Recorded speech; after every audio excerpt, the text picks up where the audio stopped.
Patrice Talon, dont j'ai toujours dit qu'il sera talonné jusqu'à être étalé. Patrice Talon, le président béninois, multiplie ces derniers temps des déclarations pour rassurer la population béninoise. Et toutes ces déclarations tendent à affirmer qu'il n'est pas tenté par l'idée de faire un troisième mandat à la tête du Bénin. Qu'il respectera la Constitution, qu'il n'emboîtera pas le pas aux dictateurs africains, tels Paul Biya du Cameroun, Alassane Dramane Ouattara en Côte d'Ivoire, qui, malgré les promesses contraires, en sont venus à afficher au grand jour leur soif de présidence à vie.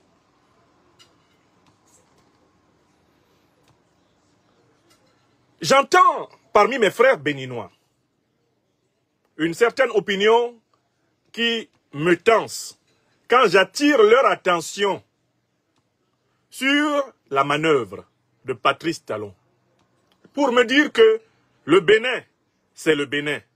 Le Bénin, ce n'est pas la Côte d'Ivoire. Le Bénin, ce n'est pas le Cameroun. Le Bénin, ce n'est pas le Gabon. Le Bénin, c'est le Bénin. Beaucoup de mes frères et amis me l'ont souvent rappelé et je respecte ce point de vue. En effet, bien que tous nos pays soient des pays africains, chacun de nos pays a une spécificité, une unicité, une personnalité propre qu'on ne peut pas négliger dans l'analyse. Je veux bien croire que le Bénin soit le Bénin. Mais en tant qu'analyste politique, fils adoptif donc du Bénin, j'ai le devoir d'exercer mon intelligence jusqu'au bout. J'ai le devoir d'appeler les Béninoises et les Béninois à la plus grande vigilance et de leur donner les raisons pour lesquelles ils doivent quand même être vigilants. Je ne nie pas que le Bénin soit le Bénin, que les acquis démocratiques béninois, que la tradition politique béninoise fasse qu'il soit beaucoup plus difficile à un tyran de manipuler la Constitution pour s'éterniser au pouvoir. Je ne le nie pas. Mais je dis, s'il vous plaît, Béninoises, Béninois, mes frères et sœurs, notez quand même dans un coin de votre cerveau les analyses que votre serviteur va vous donner, afin que vous ne soyez pas surpris. Car quand vous n'avez qu'une seule corde à votre arc, vous vous exposez à de trop faciles surprises dans l'avenir. Donc, tout en disant oui, le Bénin c'est le Bénin, je dis mais. Écoutez les raisons. La première raison pour laquelle je ne crois pas en Patrice Talon, c'est que Patrice Talon, en insistant un peu trop sur le fait qu'il ne veut pas faire un troisième mandat, paradoxalement, nous montre que cette question du troisième mandat le travaille. C'est ce que j'appelle ici l'affirmation inverse.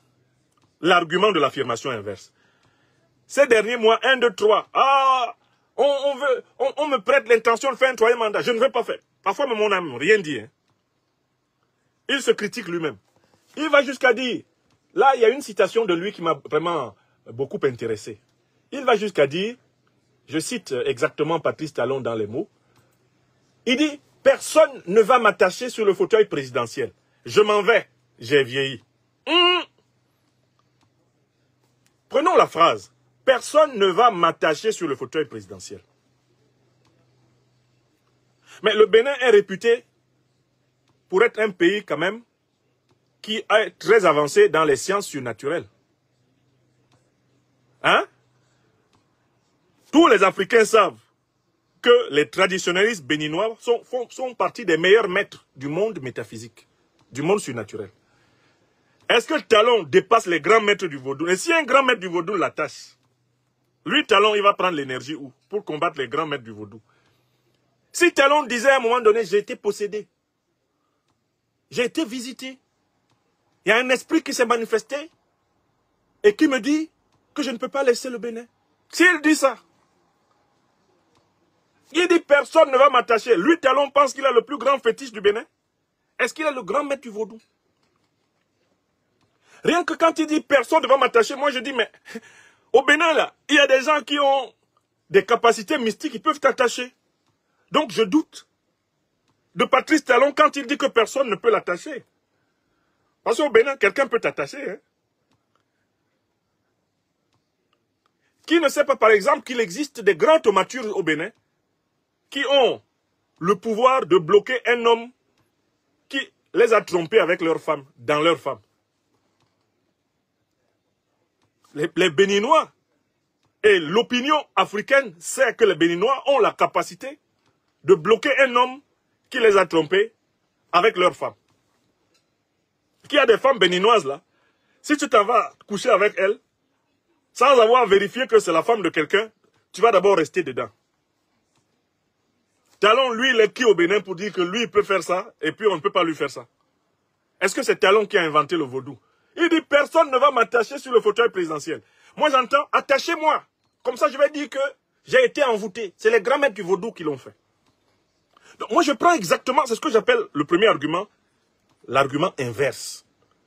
Le type dit, on ne va pas l'attacher. J'ai dit, Talon, moi, je pense qu'au Bénin, il y a des gens qui peuvent t'attacher. Donc, je ne te crois pas. Quand tu dis qu'on ne va pas t'attacher. Ça, c'est son premier argument. On ne peut pas m'attacher. Au Bénin, on peut t'attacher.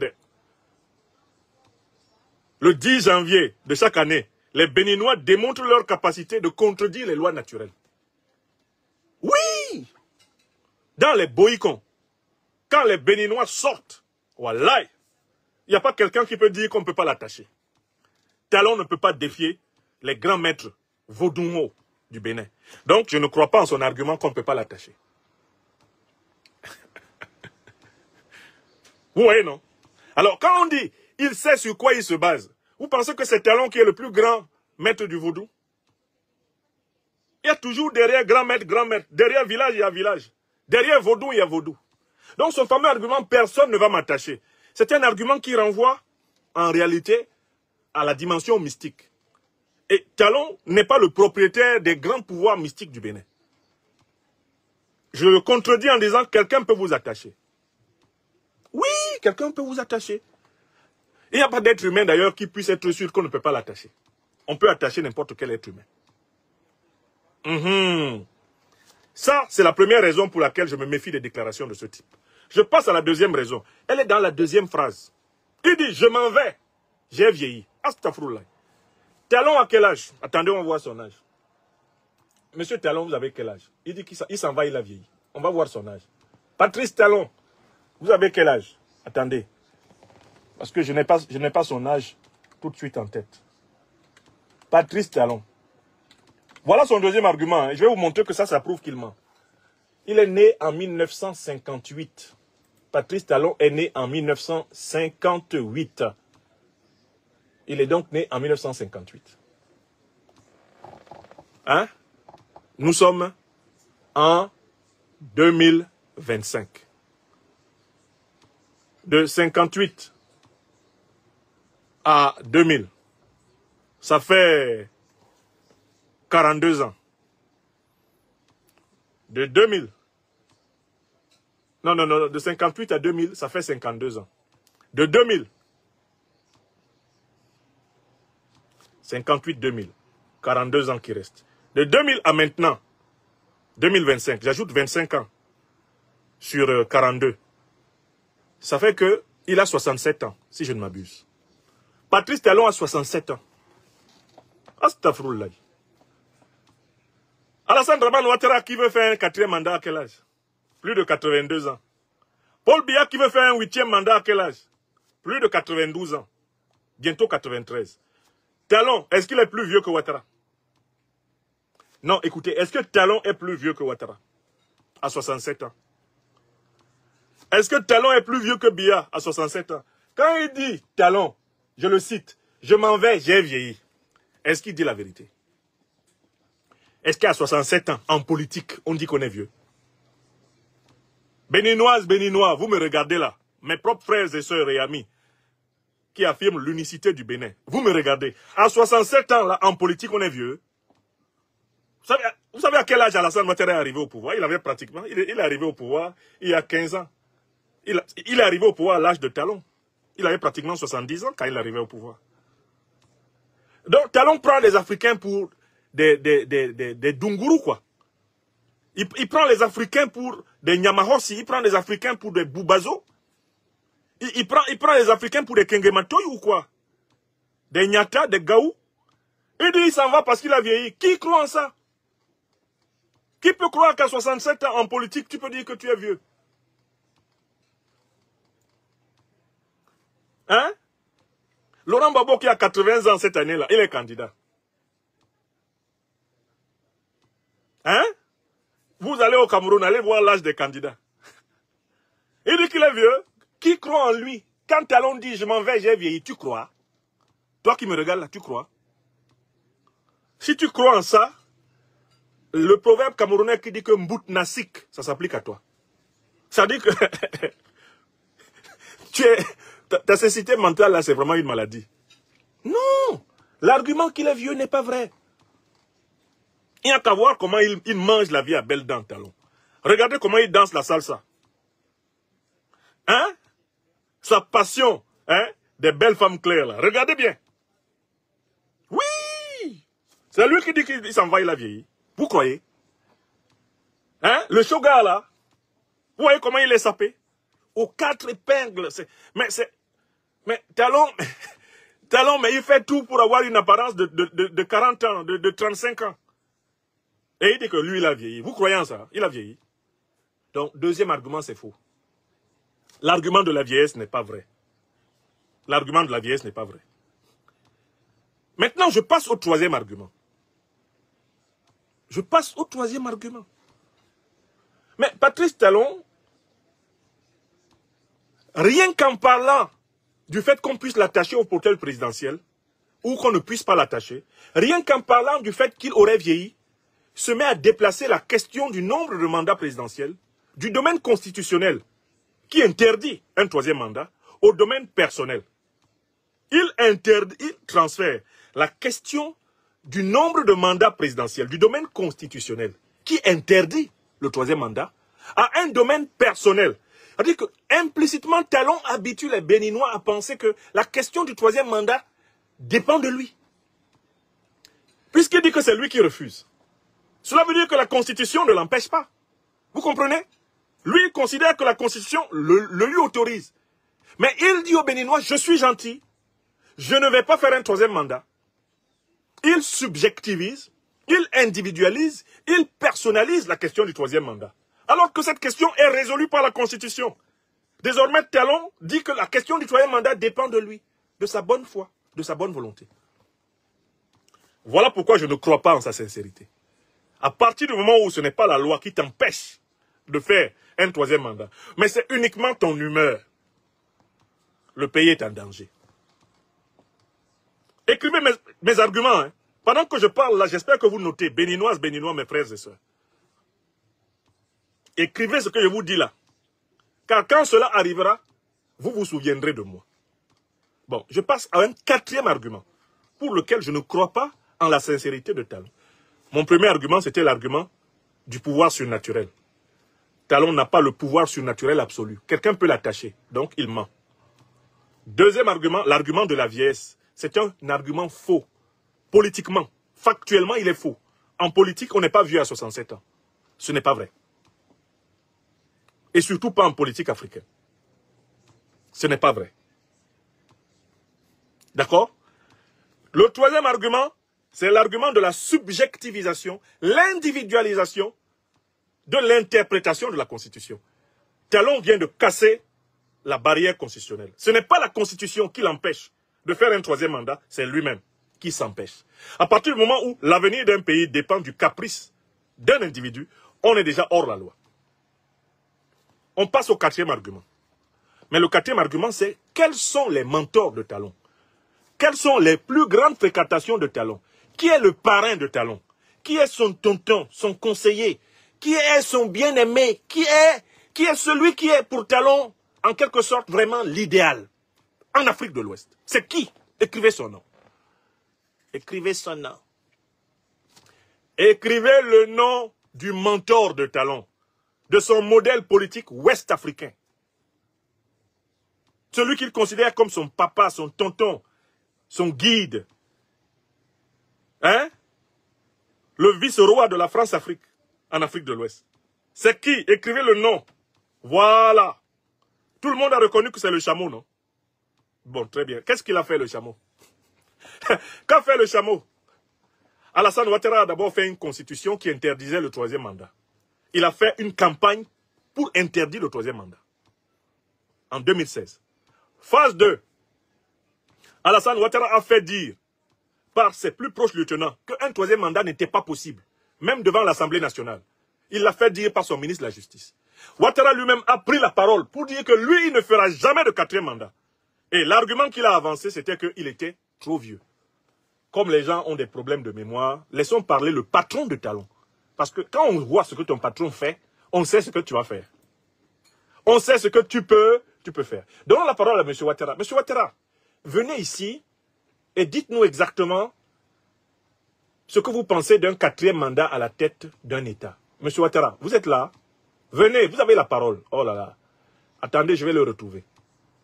La VAR. Alassane Ouattara va nous parler de sa vision d'un 4e mandat, 3e mandat, 4e mandat, tout ça. Monsieur Ouattara, vous êtes là? Venez, venez, venez. Oh là là, l'homme indigne. Ouattara Draman. Hein, le menteur impitoyable. Hop.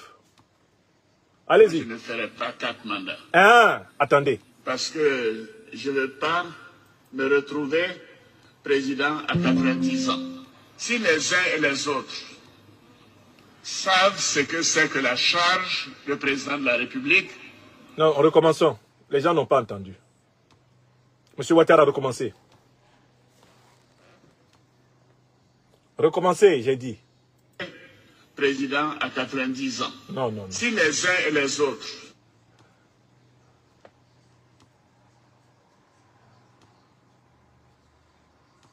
pas me retrouver président à 90 ans. Si... Je voudrais vraiment que ça reprenne bien parce que...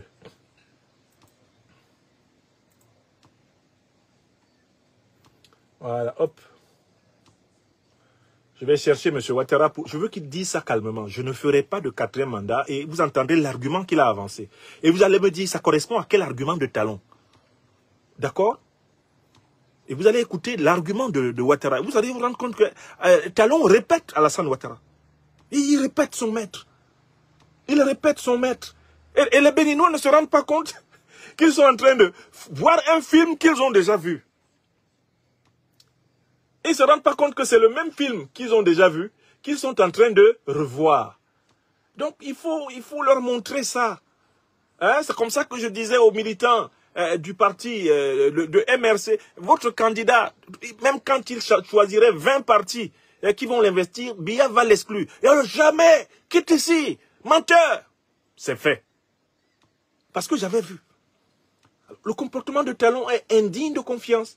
Mais on ne peut pas, quand on a écouté Ouattara, hein, et quand on entend Talon reprendre les éléments de langage de Ouattara, tout ce que Ouattara a sorti, quand on l'entend, on ne peut pas accepter ça. Je ne ferai pas 4 mandats. Voilà. Pourquoi? Parce que je ne veux pas me retrouver président à 90 ans. Vous avez entendu? Si les uns et les autres savent ce que c'est que la charge de président de la République, à partir d'un certain âge, eux-mêmes ne chercheraient plus à être président. Vous voyez? Oui, le capitaine Kader est là. Oui. Avant lui, c'était le colonel-major Yarasuba. Vous voyez? Mais tous les soirs, moi, on m'amène 2 valises de documents. Ah, voilà. Oui, des notes, des signatures. Quand je finis de dîner, je travaille jusqu'à 23 heures. Vous entendez? Je me réveille à 4h30 du matin. Voilà. Je travaille jusqu'à 7 heures. Ouais. Et à 10 heures, je suis au bureau. Ouais, Ouattara. Mais ayez pitié de moi. Ne m'attachez pas. Laissez-moi partir. Ne m'attachez pas. Laissez-moi partir pour consacrer du temps à moi-même, Ouais. à ma famille, à mes enfants, à mes petits-enfants. Ah. Je suis sûr que vous me comprenez. Ah. Moi, je ne ferai pas 4 mandats. Réécoutez-le. C'est pas Talon, ça. Je ne veux pas me retrouver président à 90 ans. Ouais. Si les uns et les autres savent ce que c'est que la charge de président de la République, Subhanallah. à partir d'un certain âge, eux-mêmes ne chercheraient plus à être président. Astaghfirullah. Oui, le capitaine Kader est là. Avant lui, c'était le colonel-major Yarasuba. Non, merde. Mais tous les soirs, moi, on m'amène 2 valises de documents. C'est pas possible. Oui, Hein? des notes, des signatures. Ouattara Quand je Draman. finis de dîner, je travaille jusqu'à 23 heures. Astaghfirullah. Je me réveille à 4h30 du matin. Eh. Je travaille jusqu'à 7 heures. Et à 10 heures, je suis au bureau. Vous avez entendu? Mais ayez pitié de moi. Laissez-moi partir.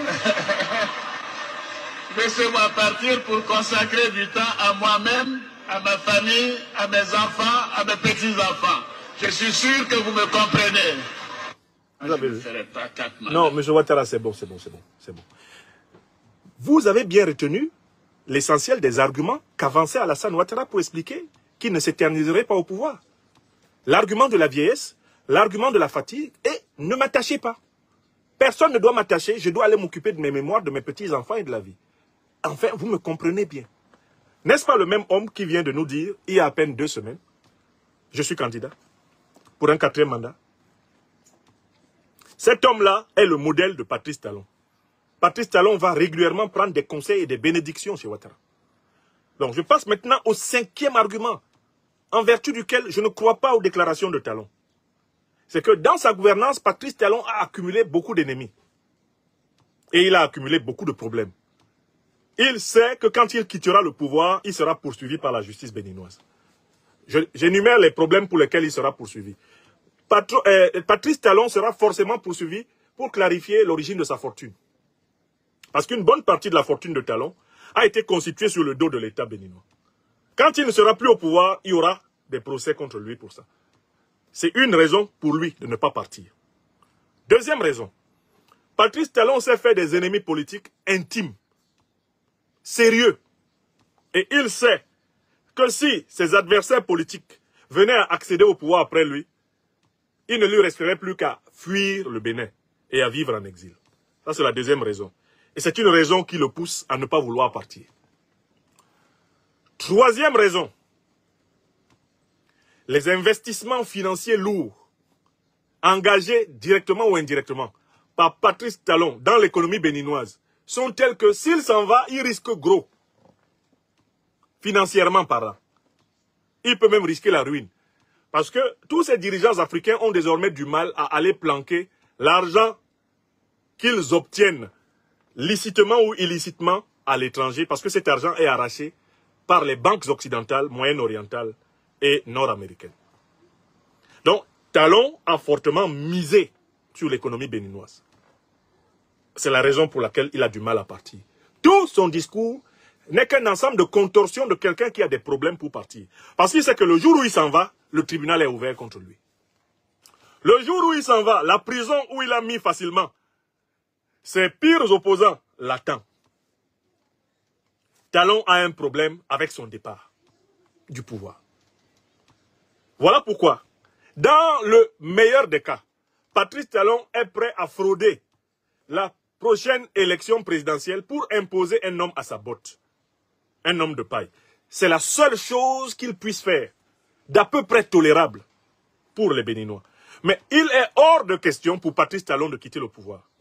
Talon ne quittera le pouvoir que symboliquement, si jamais il l'acceptait. En réalité, il ne veut pas partir. Toutes les simagrées que fait Talon, toutes les contorsions auxquelles il s'adonne, sont celles de quelqu'un qui traîne tellement de casseroles qu'il a peur de ce qui va se passer de lui quand il n'aura plus le palais présidentiel pour lui. Maintenant, je vous invite à écrire ça, parce que ça, c'est une conclusion incontestable. Béninoises, Béninois, mes chers frères et sœurs, vous devez vous attendre à une crise préélectorale, électorale et post-électorale en 2026. Vous devez vous y attendre parce que Talon, si jamais il n'est pas candidat à un 3e mandat anticonstitutionnel, voudra vous imposer un Bazoum bis à la tête du Bénin. Exactement comme Mahamadou Issoufou l'avait fait pour imposer Bazoum à la tête du Niger. Pour cela, il exclura violemment tous les candidats de l'opposition susceptibles de battre son candidat, s'il renonce à l'idée de trouver un alibi pour un 3e mandat. Ouattara Alassane lui a ajouté un argument qui pourrait sortir à tout moment. Ouattara dit que la sous-région est en insécurité. Il y a le terrorisme. Voilà pourquoi il ne peut pas partir. Talon, dont la frontière nord a été sous l'objet d'attaques féroces des groupes terroristes, pourrait toujours sortir ça. À la dernière minute au Béninois, le pays est en guerre. dans la situation exceptionnelle dans laquelle se trouve actuellement le Bénin, je suis obligé de prendre mes responsabilités, car, en effet, comme l'a dit mon aîné Alassane Dramane Ouattara, le devoir est au-dessus de la promesse. Le devoir transcende la promesse. Vous avez compris? Donc, Béninoises, Béninois, je veux bien croire ceux et celles d'entre vous qui me dites « Attention, le Bénin c'est le Bénin, vous ne connaissez pas le Bénin, nous n'accepterons pas ça ici au Bénin. » Ok. Mais faites très attention. Même au cas où Talon, Intuitu nominé, ne se présente pas pour un troisième mandat, il ne va pas vous laisser choisir librement le futur président du Bénin. Écrivez ça. Ça, vous devez écrire. Ce que je vous dis là, vous pouvez écrire ça.